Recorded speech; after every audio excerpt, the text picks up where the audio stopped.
4 5 6 7 8 9 10 11 12 అట్లా 30 వరకు కౌంట్ చేయాలి. మళ్ళీ 1 to 30 మళ్ళీ కౌంట్ చేయాలి. ఓకేనా?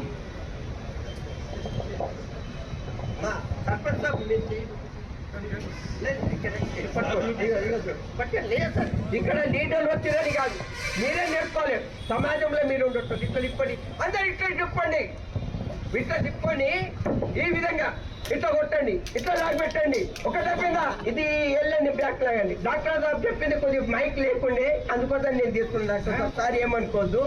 అయితే ఇట్లా పెట్టాలి. లెఫ్ట్ సైడ్ ఉంటుంది గుండె, మనకి ఎక్కడ ఉంటుంది? మేరకు లెఫ్ట్ సైడ్, లేడీస్ అంటారు, అంతే కదా సార్? అప్పుడు ఏం చేయాలంటే ఇగో ఇట్లా పెట్టి, ఇగో చూడండి, ఇగో 1 2 3 4 5 6 7 8 9 10 11 12 13 14 15 16 ఇట్లా ప్రెస్ చేయాలి. ఎందుకంటే పైన చిన్న బొమ్మలు ఉన్నాయి, అందరికీ ఉండే ఇక పైన మీకు క్లాసులు ఇస్తారు, ప్రాక్టికల్ అందరు చేయాలి, ప్రతి ఒక్కరు చేయాలి. థ్యాంక్ యూ డాక్టర్ సార్, మీకు అభినందిస్తున్నా. వర్క్ కొట్టి మీరు మాకు గవర్నమెంట్ మాకు జాగ్రత్తలు చెప్పారు సార్. సిస్టర్ అందరు చేయాలి. నెక్స్ట్ మనకు హార్ట్ వచ్చే ముందు సిమ్టమ్స్ వస్తాయి. 2-3 డేస్ ముందు ఒక పేషెంట్కి స్ట్రోక్ వచ్చే ముందు ఆ సిమ్టమ్స్ ఎట్లుంటే ఒకసారి మీరు వివరిస్తే జాగ్రత్త.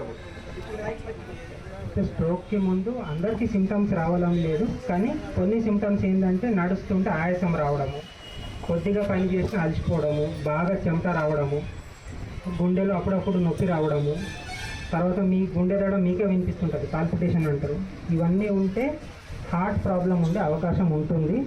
కంపల్సరీ చెక్ చేయించుకోవాలి. హార్ట్ స్పెషలిస్ట్ దగ్గరికి వెళ్తే ఈసీజీ 2D అవి చేసి వాళ్ళు చెప్తారు ప్రాబ్లం ఉందా లేదా అని. వెంటనే ఏదన్నా ప్రాబ్లం ఉంది, పేషెంట్ అన్కాన్షియస్ అయ్యిండు అంటే అప్పుడు కంపల్సరీ షిఫ్ట్ చేసుకోవాలి.